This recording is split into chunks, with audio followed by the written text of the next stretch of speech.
Everybody, welcome back to another video. Today we're going to be talking about digestive tract overview. This one's going to be part of the nutrition and metabolism playlist that I will be making, where I will cover aspects of digestion, of carbohydrates, proteins, lipids, the gastric secretion phases, and the accessory organs of the GI tract individually. But for now, we're going to just go through a overview of the digestive tract and all of its functions, what it can do, and what you would have to expect in taking a course like this. If this video does help you, please subscribe, leave a comment if you got a question. I do my best to answer. And without any further ado, let's get to it. So, we're first going to start off at the level of the oral cavity. Okay, so this right here, this is going to be your oral cavity. Okay, your oral cavity. Okay, and in the oral cavity, there's a couple of things that happens, right? So there's going to be some swallowing, right? Mechanical breakdown of the food, and the production of saliva, which a little bit chemically breaks down the food, all right? But we're not really too focused on here. We're going to really focus on what's going to be happening down here. Now, with that said, I do want to point out a couple of things, okay? So what is actually producing saliva, okay? Well, so saliva is actually coming from these three glands, okay? So this one right here is going to be called the parotid salivary gland. This one right here is going to be called the submandibular because it's right underneath the mandible, okay? So submandibular salivary gland. And then, of course, there is the one that's right underneath the tongue, so it's called the sublingual, right? Sublingual salivary gland. And all of these guys, they're going to be involved in the making of saliva. Now, what is saliva actually made up of, guys? Well, saliva is just 98% water. Yeah, it's about 98% water, okay? The rest of it is going to be electrolytes. There's some salivary amylase, and there's some lingual lipase, okay? So these are enzymes. Salivary amylase and lingual lipase. Okay? So what do these enzymes do? So first of all, how do you know it's an enzyme? Because it has A's, right? In biochemistry, A's refers to an enzyme. So anything that has an A's at the end of it, more often than not, it's an enzyme. Now, lipase, right? So lipase, lipids, it's going to cleave lipids, okay? So it's going to be responsible for lipid digestion. Salivary amylase is specifically for carbohydrates. So this one is for lipids, and this one is for carbohydrates, okay? So if you want to start talking about the digestion of carbs and lipids, it actually starts right here at the oral cavity, okay? But very little actually occurs here. And that's obviously because food doesn't stay here for a long time, right? You chew up your food, it gets digested slightly, and then it goes down through the esophagus, okay? Down towards your stomach. That's where the digestion will start up. But, some level of digestion occurs here. Not important. Now, once you're chewing your food, you actually turn your food into what's known as this little like pasty ball looking thing. It's called a bolus, okay? So you chew your food, it gets, digested a little bit by the saliva, and it gets turned into a bolus. This bolus will then travel down towards this little tube. What is this muscular tube here? This, my friends, is called the esophagus. Okay, this is the esophagus. So once again, this food that we just ate, that bolus, it'll travel through the esophagus, and through these wave-like motions, it'll get propelled down to the level of the stomach, okay? What are these wave-like motions called? That's called peristalsis. Peristalsis, okay? So it's a wave-like motion that's just squeezing the food along this esophagus all the way down to the level of the stomach. Okay? Now, once we're in the stomach is going to also go through some peristaltic waves of its own and actually turn this food, this bolus, into what's known now as chyme. Okay, it's going to turn it into this creamy, pasty mixture of fluid called chyme. Okay, and the reason for that is it's going to start mixing with the gastric juices. Okay, it'll start mixing with all the gastric juices that are present in the actual stomach, and there's also mechanical breakdown going on within the stomach. Okay, because the stomach, again, it has three smooth muscle layers, which are actually going to go through that peristaltic wave-like motion to break down this, food.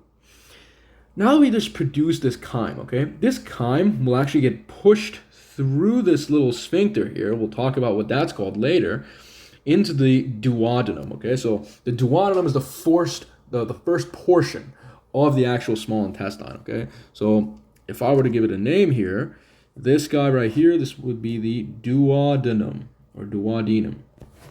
Okay, and of course this is your stomach. Okay, great. So at the level of the duodenum, or really the small intestine. Okay, so it's part of the small intestine, because the small intestine has a couple of parts, right? Because again, the small intestine has three parts. It's got the duodenum, the jejunum, and the ileum, right? Ileum being around here, jejunum being around here, and then the duodenum is from here to here. Okay, but that doesn't really matter. The point is that majority of the digestion of all macronutrients actually occurs at the level of the small intestine. Okay, and all throughout the small intestine, I should add, and that's due to many reasons that we'll discuss a bit later. But it's partially just because of the fact that the stomach is so acidic. It has a pH of approximately 2. Okay, that's very acidic. And because of this acidity, a lot of the enzymes can't actually work properly in here, specifically carbohydrate enzymes. So remember I mentioned salivary amylase. Well, once you actually swallow food, salivary amylase will actually make its way down to the stomach. But salivary amylase actually works best at a high pH, and gets deactivated at an actual low pH. Okay, same thing with the lingual lipase here. Lingual lipase works best at around a pH of 4 to 5.5. Okay, so that's its optimal pH. So you can see how it would have trouble working here in the stomach. All right, so that's why majority of the actual digestion occurs at the level of the small intestine, because the small intestine is more alkaline than the actual stomach.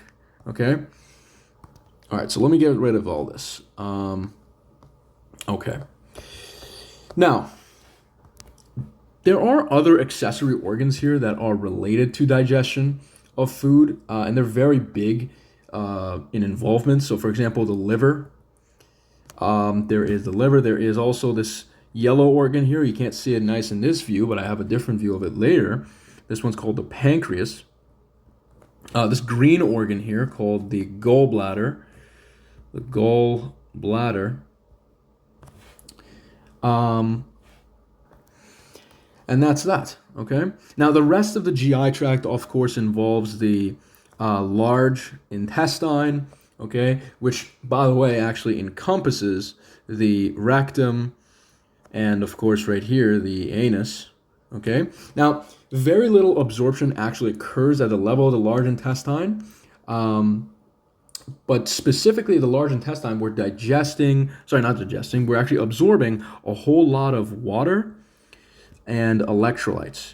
Okay, and essentially what we're doing here is the leftover chyme that came from the small intestine into the large intestine, we're actually just drying that out, okay, by absorbing the water and electrolytes out of it, okay, and eventually just making feces, which gets stored at the distal portion, which is right over here that I just circled. And, until we're ready to excrete them out, okay? So that's a general kind of overview here, okay? Now you'll notice that I made a nice little circle here, and this is important, and I'll come back to that, okay? But for now, what I'm gonna do is I'm gonna start taking apart these organs, and we're gonna start taking a look at their functions a little bit more individually, okay? Starting with the stomach. Now, before I tell you about the functions of the stomach too much, I have to mention some of its anatomical features, okay? So you notice this little thing here that I put, I drew that one myself, as you can see. This one is actually beginning called the lower esophageal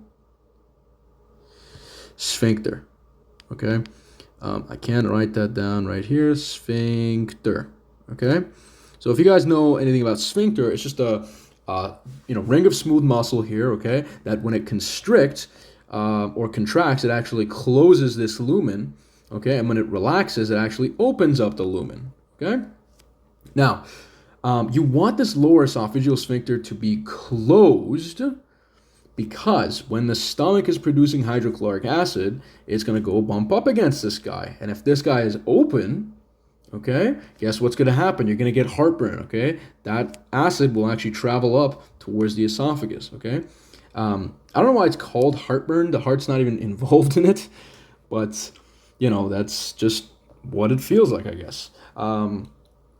My plausible explanation for it is that the feeling is close to the heart, so it's referred to as heart pain. But it has nothing to do with the heart. It's just gastric acid traveling up the lower esophageal sphincter. Okay, so that's that. Now, what are these little things here? These little things.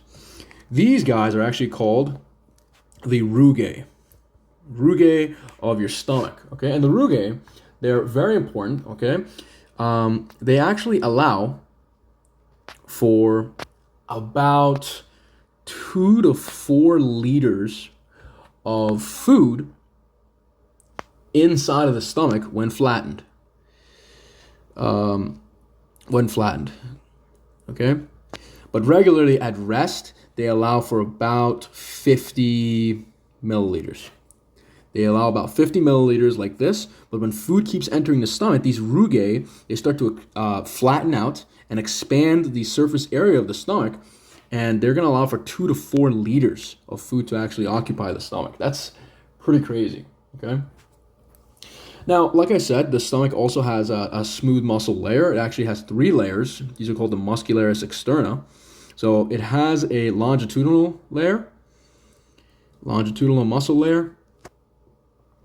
It also has a circular layer, and it also has an oblique layer. Oblique. And all of these, again, are going to be important for that actual mechanical breakdown of the food into chyme, okay? Again, those peristaltic movements. Again, some anatomical features. For example, this part over here and this part over here. This part is going to be actually known as the lesser curvature of the stomach. And then this guy is known as the greater curvature of the stomach. Greater curvature. Okay. And finally, there is another sphincter here. So this guy right here, this is a sphincter. That's actually called the pyloric sphincter. Okay, and you'll see why they call it the pyloric sphincter in a second. All right, but remember, we had the lower esophageal sphincter, right? Because this was still part of the esophagus. And then we have the pyloric sphincter, okay, which actually separates the stomach from the small intestine. Specifically where? Which part of the small intestine? The duodenum. The duodenum, okay? Remember that? Right here, okay? All right, so let's move on here.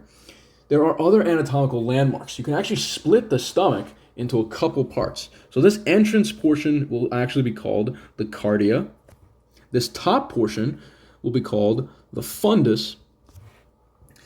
This portion from here all the way to here, okay, that is actually going to be called, let me make this thicker, that's going to be called the body of the stomach.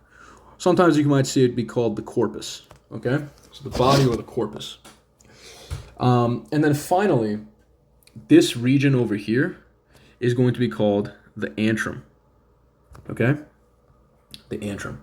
Now, within these areas, within this area and this area, there are two specific regions that I want you to know, okay? So within here, I'm going to do it in red. This is called the oxyntic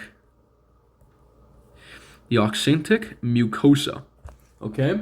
And the oxyntic mucosa is going to involve specific glandular cells that secrete hydrochloric acid and enzymes required for digestion within the stomach.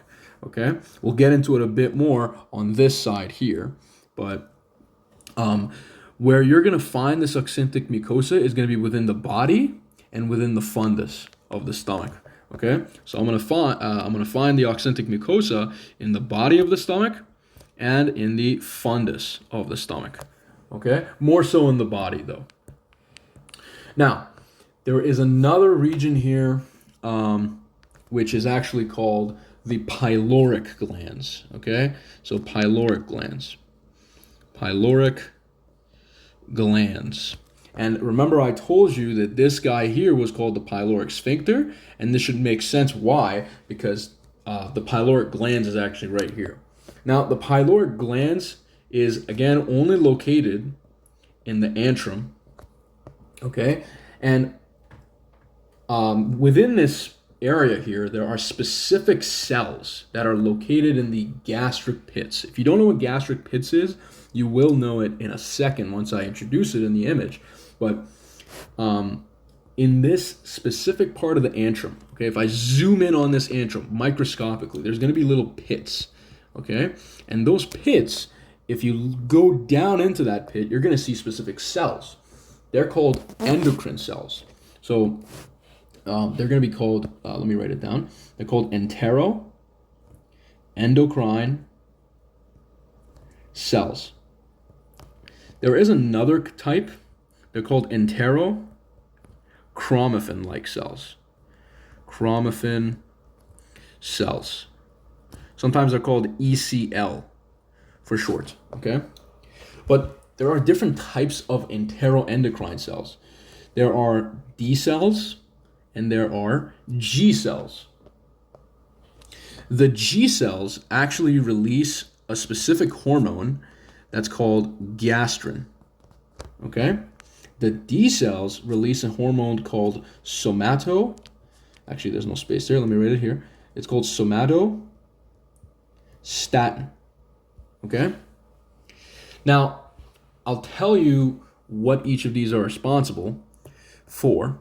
So, gastrin is mainly responsible for the secretion of hydrochloric acid, okay? So it's mainly responsible for the secretion of hydrochloric acid, and it's also responsible for the secretion of enzymes inside the stomach, okay? So remember, we're only talking about the stomach right now. Somatostatin will actually inhibit the activity of gastrin, okay? So it will actually decrease hydrochloric acid secretion. And again, we'll come back to this even more later. But if you look at this, the stimulus for the release of somatostatin is actually when the pH of the stomach falls below 2, okay? The stimulus for the release of gastrin is going to be peptones. And if you guys know, peptones is just a fancy word for partially digested proteins, okay? So the stimulus for release of gastrin is going to be peptones, and it's going to be this hormone here called gastrin-releasing peptide. And don't worry, I'm going to tell you where this guy comes from as well. Okay, so that's that. What about this other cell, this enterochromaffin-like cell? This enterochromaffin-like cell, he actually releases an important molecule, and I'm sure everybody has heard of this molecule. It's called histamine, okay? And histamine is going to stimulate specific cells in the stomach to make hydrochloric acid, just like gastrin did. Okay, so just like gastrin did. Now, let's take a look at it. So histamine, again, it's going to be involved in the making of hydrochloric acid. and it's released in response to acetylcholine and, wouldn't you know it, gastrin.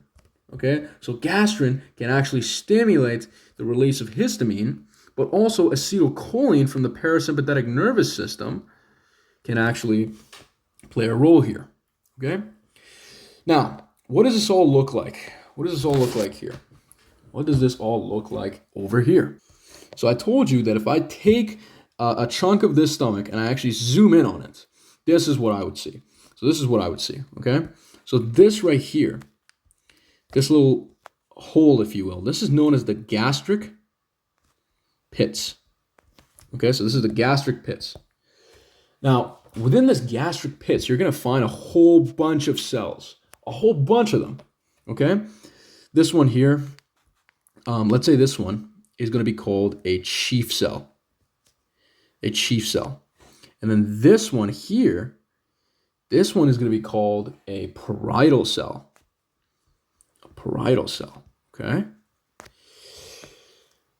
Let's say some of these lower ones are actually going to be called enteroendocrine cells. Okay. Enteroendocrine cells. Now, where is all this found? If you guys know anything about the anatomy of the stomach, you know that it has a muscular layer, you know it has a mucosal layer, a submucosal layer, and a serosal layer. But I don't want to get too complicated on this. I just want you to know that all of this is actually found in the mucosal layer. Okay, it's all found in the mucosal layer. But you know, this is not all of it. There are other cells. So for example, this cell right here, this is actually a mucus secreting cell. Okay, a mucus secreting cell. It's called a neck cell. Neck cell. Okay, and I'll tell you why this is actually very important. It's very, very important. Now, what do all of these cells do? What do they all do? Okay, well, let me tell you what they do. So first of all, this mucus secreting neck cell, okay? You guys know how the stomach is super acidic, right? So how does the stomach protect itself from all this acidity? Well, it has these neck cells. These neck cells, they actually make mucin proteins, okay? And, a whole bunch of mucus, okay? Which is, this thick, viscous, gel-like fluid that actually prevents, hydrochloric acid from traveling up to, these cells here and digesting them. And also, it also makes this bicarbonate, which is very alkaline, okay? So if any protons from the hydrochloric acid attempt to, come forward here in this area, they will actually combine with this guy and make H2CO3 and then dissociate into CO2 and water, okay? So that's the mechanism through which bicarbonate protects them. Again, this is just an overview of all this stuff. We will have more in-depth videos on it later. So that's what the mucus neck cells are there for. They're there to protect the stomach from its own acid secretion. The chief cells, they make enzymes. So this guy is able to actually make two enzymes. One is called pepsinogen, okay, which is a zymogen. A zymogen is a fancy word for an inactive version of an enzyme, okay? When it gets activated, pepsinogen, it turns into pepsin, okay? How does it get activated? Well, pepsinogen gets activated and turns into pepsin in the presence of a low pH, okay? Well, good thing we're in the stomach then, because the stomach's pH is around 2 because of hydrochloric acid. Okay, so the hydrochloric acid makes the stomach so acidic that it turns this pepsinogen into pepsin. What's the optimal pH range? It's about 1.8 to 3.5. Okay, so this pepsinogen likes to work at about 1.8 to 3.5. Yeah. Now, the active version of this is again pepsin. Okay, so pepsin is the one that's actually digesting proteins. And again, it makes two enzymes, this chief cell. It makes pepsinogen, which is involved in protein digestion and protein digestion only. It also makes another enzyme called gastric lipase. And you guys should know from the oral cavity that lipase is responsible for lipid digestion, okay? So you have pepsin, which is an enzyme that is digesting proteins, and gastric lipase, which is involved in digesting lipids, okay? The parietal cells. The parietal cells are the ones that actually make the hydrochloric acid, and they make a glycoprotein or a mucoprotein called intrinsic factor. So intrinsic factor. And this intrinsic factor is responsible for the absorption of a specific vitamin. So the absorption of vitamin B12, okay? Without this intrinsic factor, most of the B12 actually just gets excreted out, okay? And you can become B12 deficient. Now, and we actually have a video on how B12 gets absorbed. Go and check out the vitamin video. Now, the enteroendocrine cells. These enteroendocrine cells, they're consistent of, again, the G cells and the D cells, okay? And I'm not going to go through this again because I actually went through it right over here, right? The D cells make somatostatin, and the G cells make gastrin, okay? They make gastrin. Now, it's all good and fine to know this, but how does this actually look like? Like physiology-wise, how does it look like? Okay, so first of all, first things first. Let's say I'm eating a food, okay? I'm eating a food, and, this food is going to distend or stretch my stomach out, okay? And that's going to send signals. It's going to send signals to my brain that says, hey, we have just eaten food. I need you to start making hydrochloric acid and making all of these enzymes so you can start preparing for digestion and absorption of this food. So how do we do that? So one thing I got to first of all tell you is that once this food actually enters into the stomach, okay, it enters the stomach, it goes through a series of these peristaltic waves, and then eventually it'll get excreted out into the duodenum, okay? But it has to go through this thing, the pyloric sphincter, okay? Now, approximately after each wave of peristaltic contraction, the stomach pushes about 1 to 3 milliliters of chyme into the small intestine or the duodenum, okay? And it's just doing that because it wants the small intestine to get a small taste of it and basically prime the small intestine for the food that's about to come. Now, back to that distension thing. So I ate my food, the stomach stretches out, and that's going to send the signal to the brain. What kind of signal and how? I'll show you what I mean. So on the walls of the stomach, there's going to be special stretch receptors that actually pick up that stretch, and they're going to go all the way to the central nervous system here, and they're going to stimulate this specific nuclei. This specific nuclei is called the dorsal nucleus vagus. Sometimes you might see it called the dorsal motor nuclear vagus. And if you guys remember your sympathetic and parasympathetic system, the vagus nerve, or cranial nerve 10, is the main nerve of the parasympathetic nervous system, okay? And so if you guys remember, the parasympathetic system is in rest and digest, hence why we are activating it now. Once this dorsal nucleus vagus gets activated, it'll actually go all the way down to the level of the stomach and release an important neurotransmitter called acetylcholine, okay? Acetylcholine, but it would also act on the nerves that are present within the gut. You guys know we have something called the enteric nervous system. It'll act on the enteric nervous system, and the enteric nervous system would release something called GRP, gastrin-releasing peptide. That sounds familiar, doesn't it? Didn't we talk about gastrin-releasing peptide? Yes, we did. We did right over here. It's one of the stimuli for releasing gastrin. Okay? Now, gastrin-releasing peptide will then go and act on the cells that release gastrin. Okay? So this is how this reflex arc works. And funnily enough, by the way, this stretch receptor is actually part of cranial nerve 10. It's an afferent fiber. So it's an afferent fiber of the cranial nerve 10, and this actually is an efferent fiber of the cranial nerve 10. Okay, efferent. So if you guys are really interested, this is actually known as a vagovagal reflex arc, and it's actually a long vagal reflex arc. This one right here would be a short reflex arc. Okay, so that's the actual central nervous system portion of it. Now let's look at the actual physiology of it, okay? So first of all, we're going to start here. The presence of partially digested proteins, peptones, and gastrin-releasing peptide, which came from the enteric nerves after being stimulated by the parasympathetic nerve, they're going to stimulate these G cells that are located in the antrum, okay? They're located in the antrum. Remember the antrum, guys? This was the antrum right here. That's the antrum. This is the oxyntic mucosa right here, okay? But this is the antrum. Now, it's going to stimulate, these two in green are going to stimulate the G cells. The G cells release gastrin.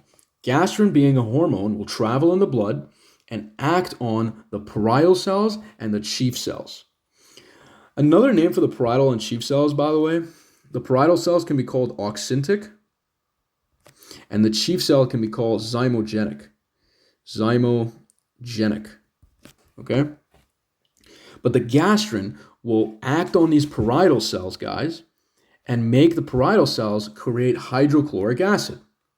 Okay, what else does the gastrin do? The gastrin will also act on the chief cells to create pepsinogen and also to create the gastric lipase. Okay, I just didn't show it here, but it can also act on it to make gastric lipase. And think about that. That makes sense because the G cells actually sense the partially digested proteins, okay, and they secrete. They cause the secretion of pepsinogen.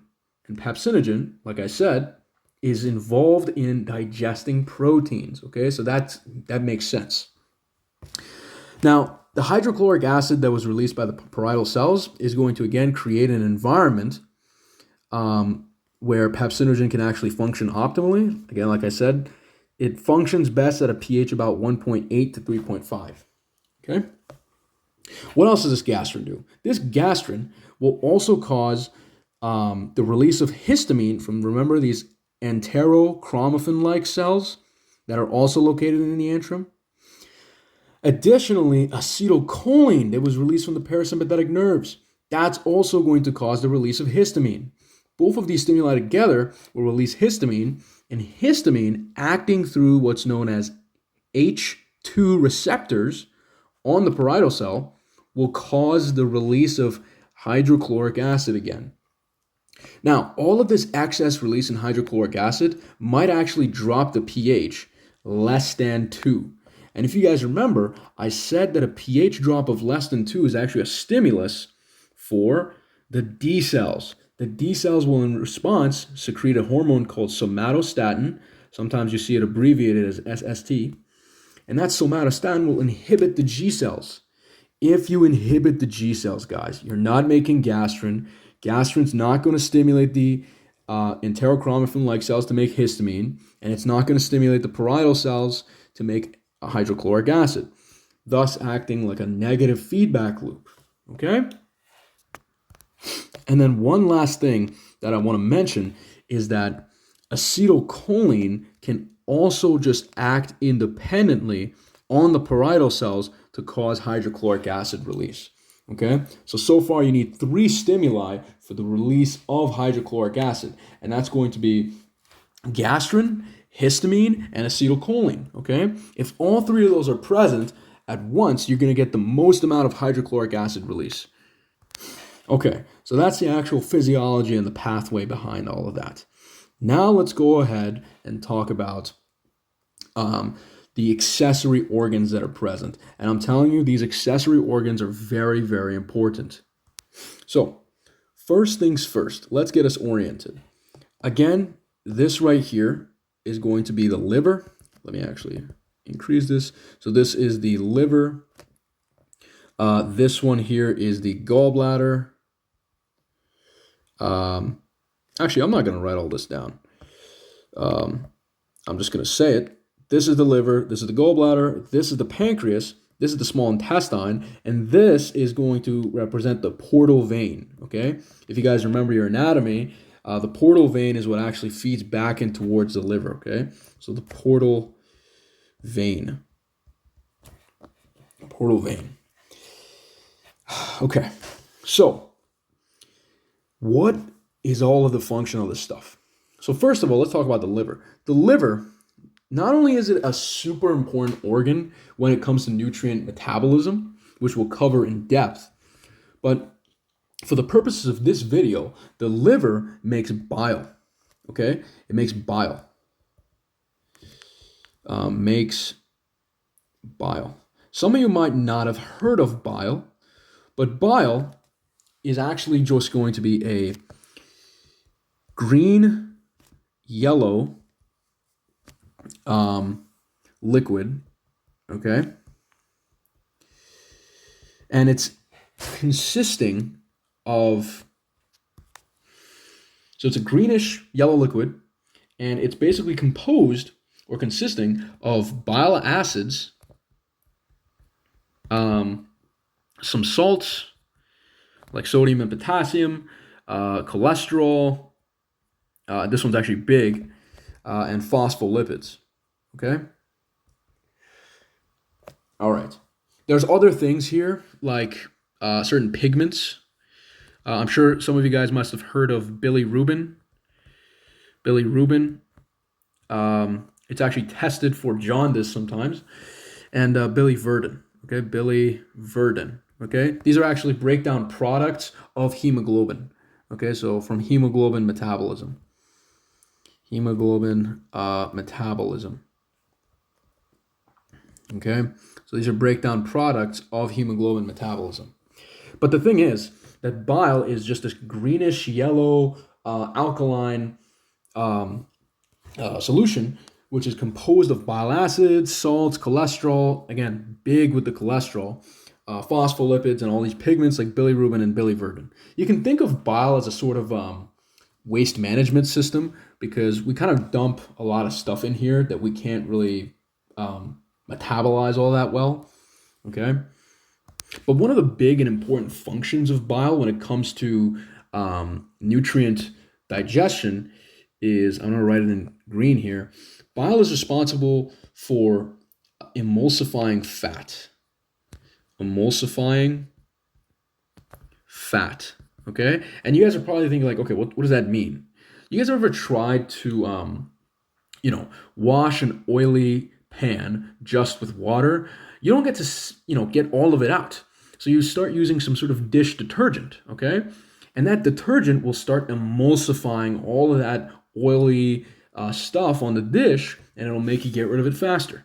So that's kind of what bile is doing. It acts like an emulsifying agent to digest fat, okay? So it's very important for fat digestion. Bile is also important for removing hemoglobin waste products like bilirubin, okay? So for removing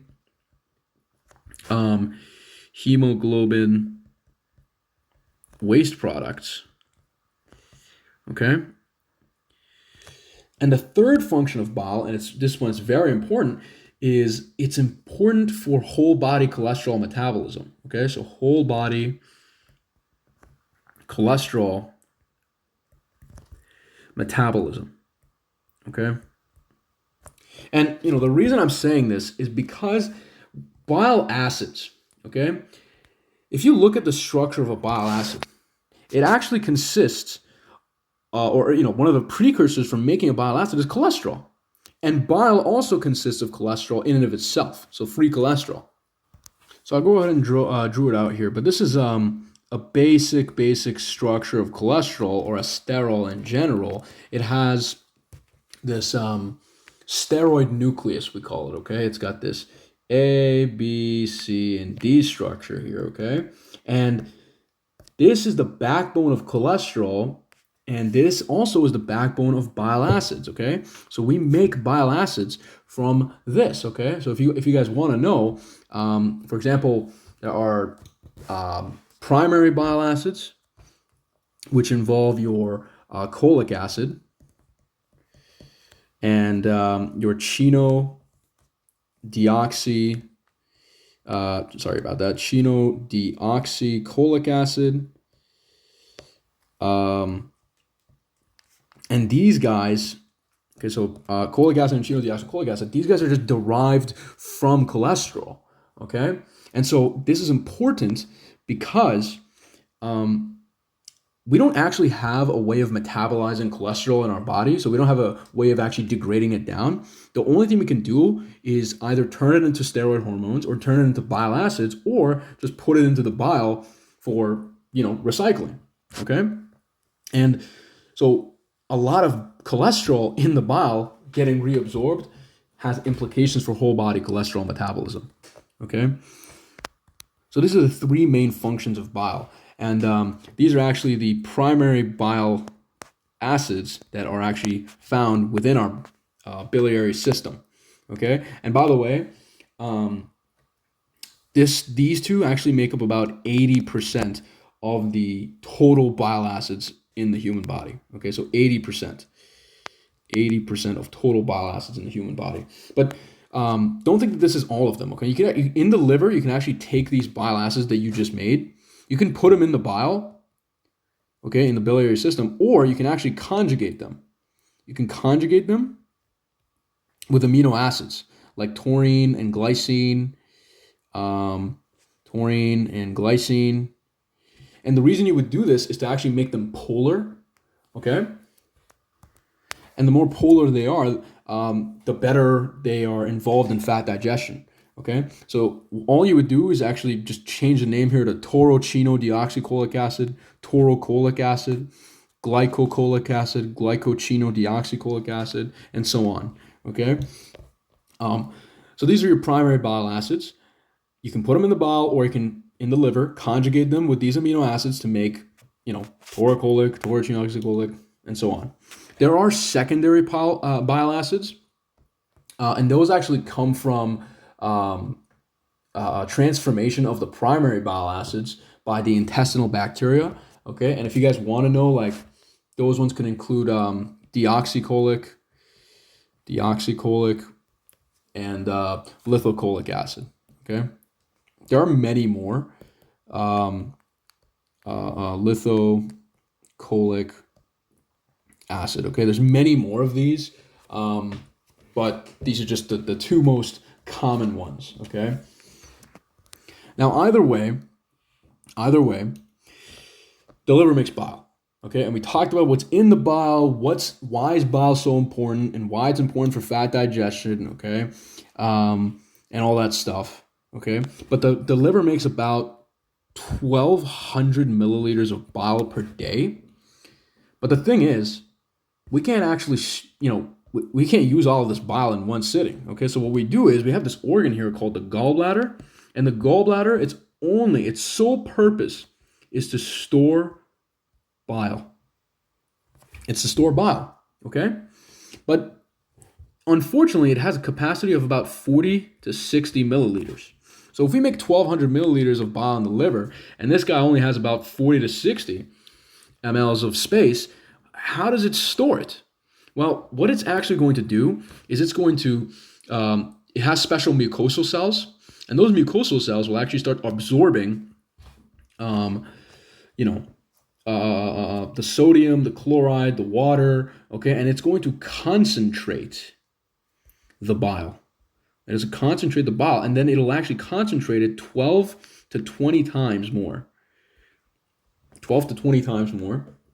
And then when we need it, for example, when we just ate a meal, when we need it, it'll then contract and release it down. Okay?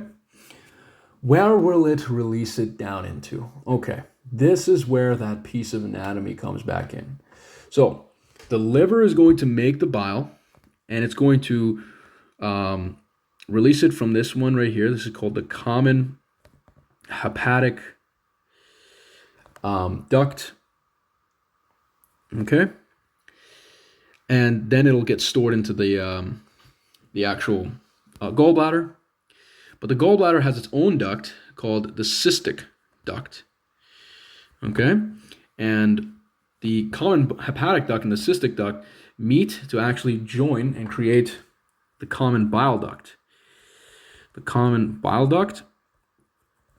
And the common bile duct will go all the way down here, and it'll combine with something called the pancreatic duct. Pancreatic duct. Okay? And create this little like opening. Okay? This right here is actually going to be called, it's got a special name. It's called the hepatopancreatic ampulla. Okay? So the hepatopancreatic ampulla.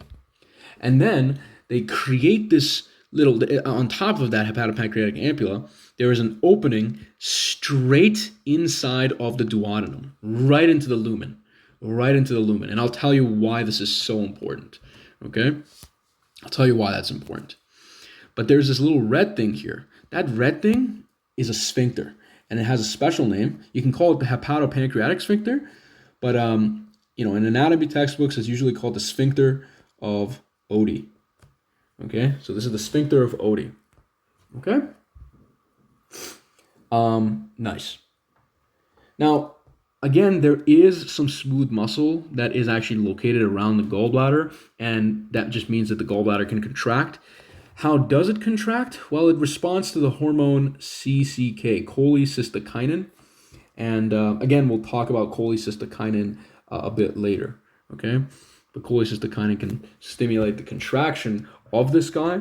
And funnily enough, cholecystokinin actually stimulates the relaxation of this sphincter, right? Because remember, we want to release stuff out of it. And so if this sphincter is contracted, we can't release stuff. It's got to be relaxed. Okay, so CCK actually stimulates the relaxing of the sphincter of Oddi. So I keep speaking of releasing stuff in here. What am I releasing? Well, we're from the common bile duct, right? This is coming from the common bile duct. So we're going to release bile in here, okay? And why would we release bile into the small intestine? For fat digestion. Okay, good. So that's that. What about this pancreatic duct? Well, I'm so glad you asked. The pancreas, a lot of you probably know it for secreting insulin, but the pancreas has two functions. So the pancreas is an exocrine organ, but it also has endocrine function.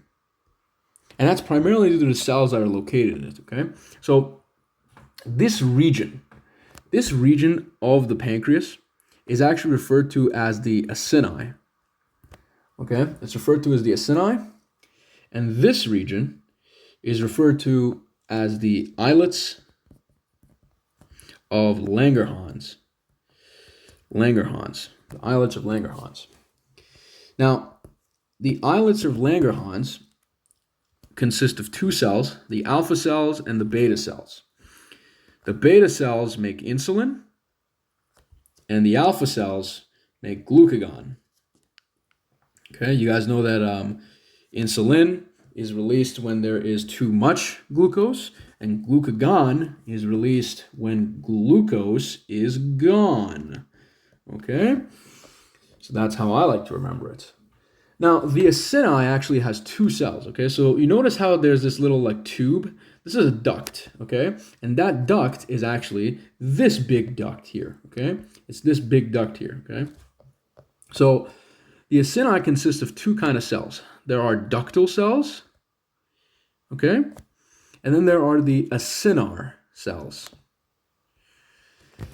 These acinar cells, okay, which are actually this guy, this guy, this guy, this guy, this guy, this guy, and then ductal cells are the ones that actually make up this duct. The acinar cells, they secrete digestive enzymes.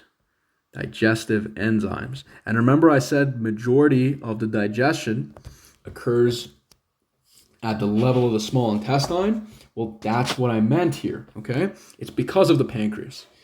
And because the pancreas creates digestive enzymes, so many digestive enzymes. It makes pancreatic amylase, okay, which is, remember, it's for carbohydrate digestion. It makes pancreatic lipase, which is the main enzyme for lipid digestion. It creates colipase, which is needed for the activation of pancreatic lipase.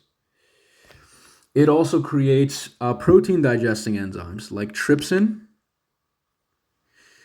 Okay. It also makes chymotrypsin.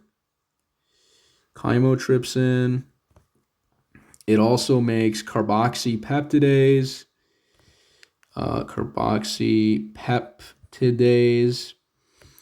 And it makes some others. So it makes elastase and collagenase. Okay. So you can see how the pancreas is very, very important when it comes to secreting all of these different kinds of digestive enzymes needed for breakdown of food at the level of the small intestine, okay? So over here at this exit, what are we releasing at this little exit? We're releasing bile, we're releasing all of these digestive enzymes, and we're also releasing something else. These ductal cells, they make bicarbonate. And if you guys don't know, bicarbonate is a base, so it's trying to make the environment alkaline. Why would we try to make the environment of the small intestine alkaline? Remember, it's not drawn here, but over here would be the stomach, okay? The stomach is very acidic. The chyme that it's pushing into the duodenum would also be super acidic. So what do we want to do? We want to neutralize that acidity by adding in some bases, some bicarbonate. So the pancreas does that, okay? The pancreas does that.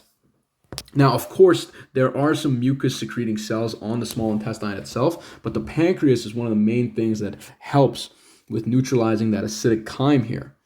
Okay? All right. That's good. What about the small intestine?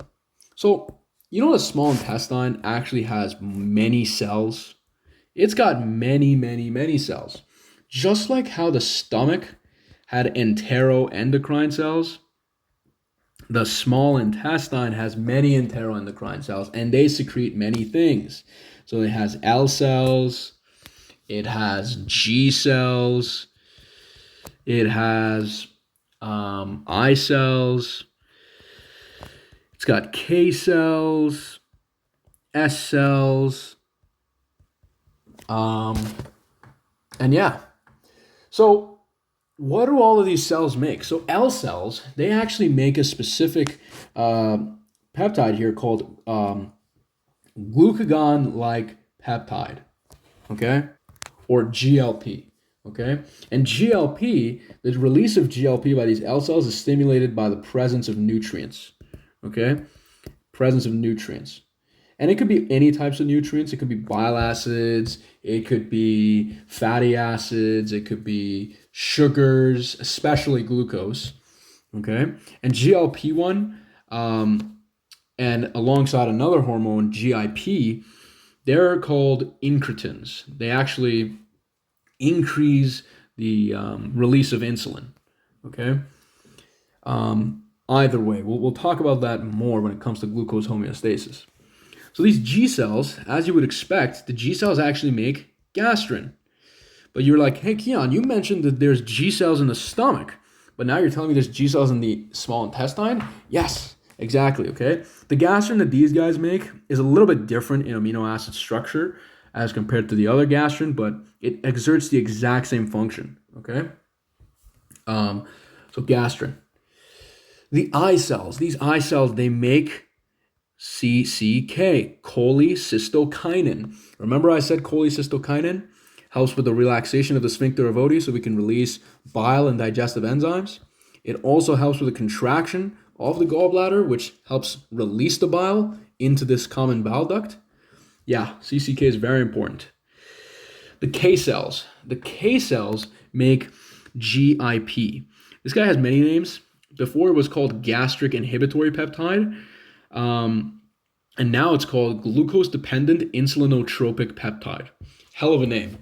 The reason why they changed the name from gastric inhibitory peptide to glucose-dependent insulinotropic peptide is because GIP has a role in decreasing gastric stomach motility, but they actually found that that role is super minimal, and its main job is stimulating insulin release alongside GLP.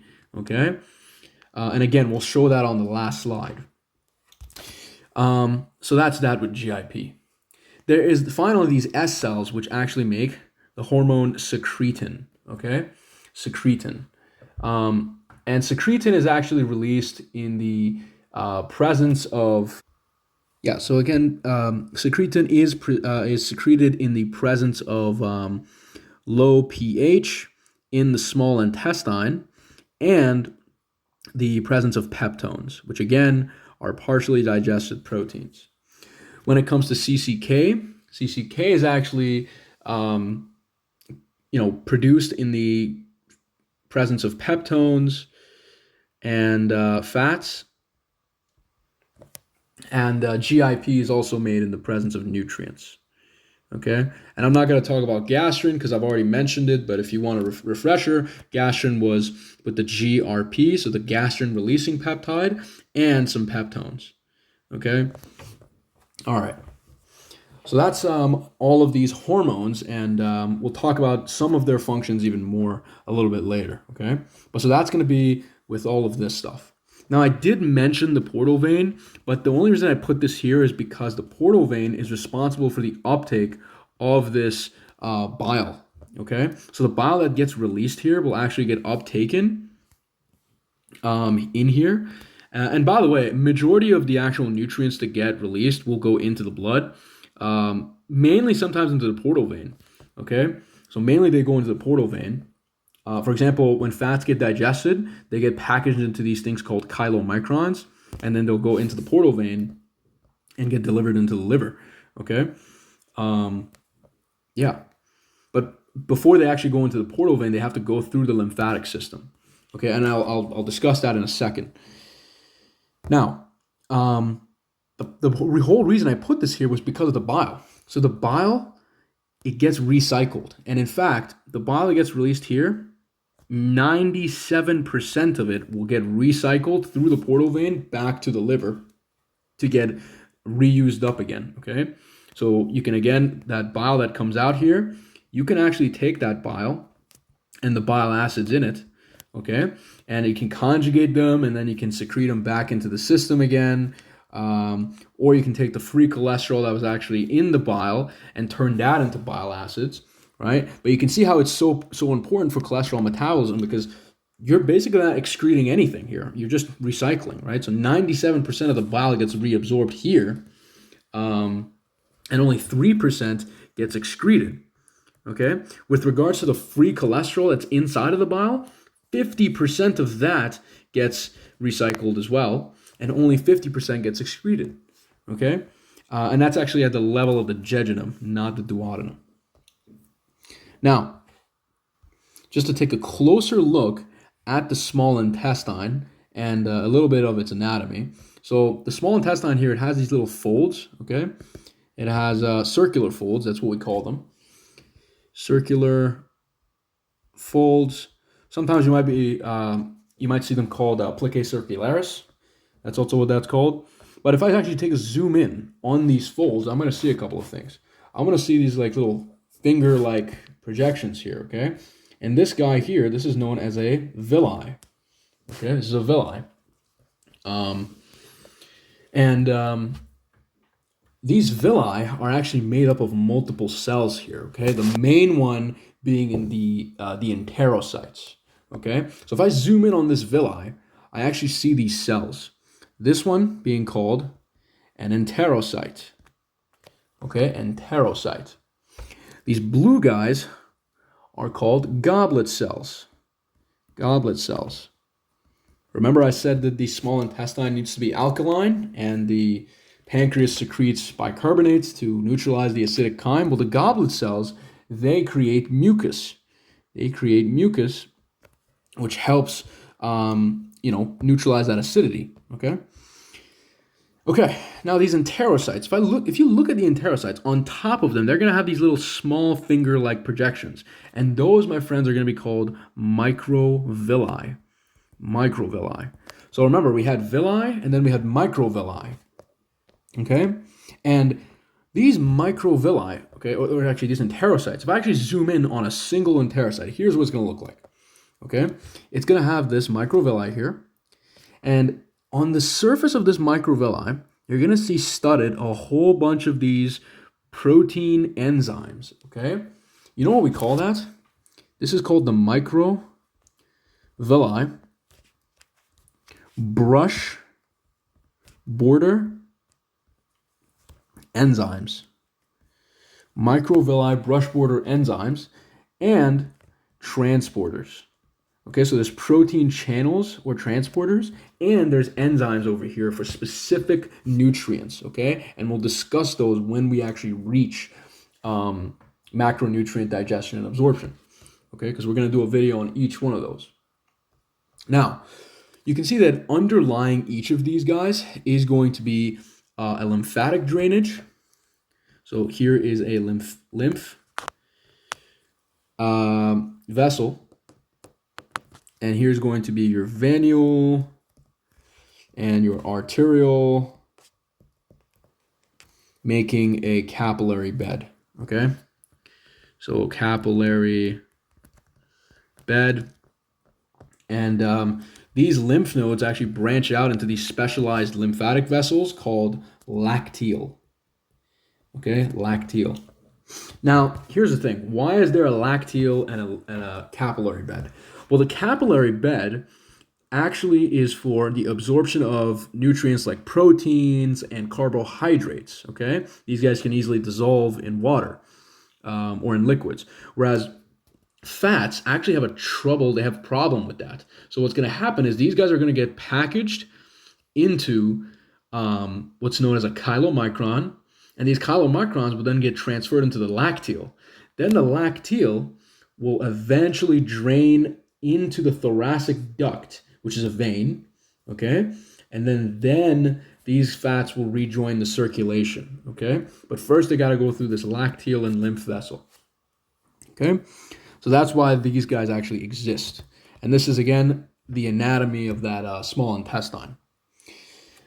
Now, finally, if I take a look at the hormones that actually affect everything, I'm going to get something like this, okay? And I'm going to go through this rather quickly because this is going to be a guide for you to keep a track of all of the different hormones and stuff that get mentioned throughout this playlist.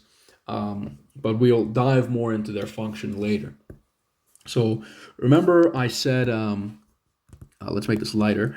I said cholecystokinin is going to stimulate the contraction of the gallbladder, okay? And if you guys remember, we had a hormone releasing from the stomach called somatostatin. Somatostatin can actually inhibit the contraction of the actual gallbladder, okay? CCK was doing another thing. CCK was actually coming here and causing the relaxation of the sphincter of Oddi, so we can actually release a whole bunch of bile and digestive enzymes from the pancreas and bicarbonate from the pancreas. Okay?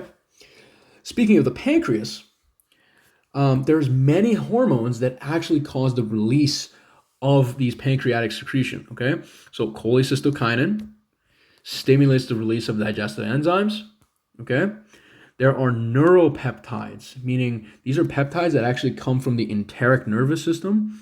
This one's called the vasoactive intestinal peptide. And there's another one called substance P. Okay, so substance P and vasoactive intestinal peptide, they also stimulate the release of pancreatic secretions. What's another one? Another one is going to be secretin. Remember, secretin was coming from the S cells of the small intestine? That guy is going to stimulate the release of pancreatic secretions. Specifically, though, bicarbonate. So this guy will act on the ductal cells to make bicarbonate. These other guys are stimulating the release of digestive enzymes. Now, that's the exocrine function of the pancreas. Remember, I said two hormones. Two hormones act on the endocrine function of the pancreas, and that's going to be GLP and GIP, right? So glucose-dependent insulinotropic peptide and glucagon-like peptide. These guys both increase insulin secretion, okay? And For that, they're actually called incretins. Incretins. So I'm going to spend a little bit of time here. So anytime I orally consume glucose, okay, or nutrients in general, and they pass through my digestive tract, specifically my small intestine, the L cells and the let me actually get a refresher. The L cells and the K cells that secrete these guys will sense those nutrients, okay, and they will release GIP and GLP. And both of these guys will act to enhance insulin secretion, okay? If, for example, you have a patient that can't actually orally digest food and they have to be fed intravenously, like parenteral nutrition, okay, that's what that's called, then they actually have a lower insulin release, okay? And that's going to be important for blood glucose management, right? So the action of these guys is called incretins. The way I like to remember this is that incretins, okay? So they increase, incra for increase, okay? And then ins for insulin, okay? So they increase insulin, okay? Ignore the T there. But incretins increase insulin, right? And what are they? They're going to be GLP and GIP, okay? All right, that's about that I want to say. Now, another inhibitor here of all of this stuff, all of this, okay, is going to be somatostatin, okay? Not an inhibitor of these two, just an inhibitor of the CCK, the VIP, the substance P, and the secretin. Okay, it's going to decrease digestive enzyme secretion and bicarbonate secretion. Okay. Now, at the level of the stomach, we already know that somatostatin will aim to decrease hydrochloric acid, and it also has another function. It decreases the stomach emptying. Okay, so the food actually remains in your stomach for a longer period of time. We also know that there's a hormone called gastrin, and gastrin is going to increase hydrochloric acid secretion, right? Remember the mechanism we talked about in the beginning of the video, okay? And it's also going to increase pepsinogen secretion, and as well as gastric lipase. There's another hormone here, secretin. We talked about that again. Secretin loves to inhibit hydrochloric acid secretion from the stomach, and it also decreases emptying of the stomach. Cholecystokinin. Cholecystokinin, or CCK, actually leads to a decreased motility. Okay, decreased motility. And fun fact, if there's a decrease in the motility, there's actually a better digestion of the food in the stomach. Okay, so the food actually gets better digested here. And finally, histamine, which is not really a hormone, but it acts in a paracrine fashion. Paracrine meaning it acts on nearby cells rather than just going into the blood. It's going to increase hydrochloric acid secretion, okay? Boom. Okay, so that's going to be it for this video, everybody, okay? We talked a lot about all of the different things and that can actually occur here. We talked about small intestine anatomy and function, accessory organ function and anatomy. We talked a lot about the gastric release, okay? And in the future videos, we'll go in even more depth and focus solely on a single part, and we'll talk about nutrient digestion, okay? So I hope this helped. If you've stuck around this long, please subscribe. And I'll see you on the next one.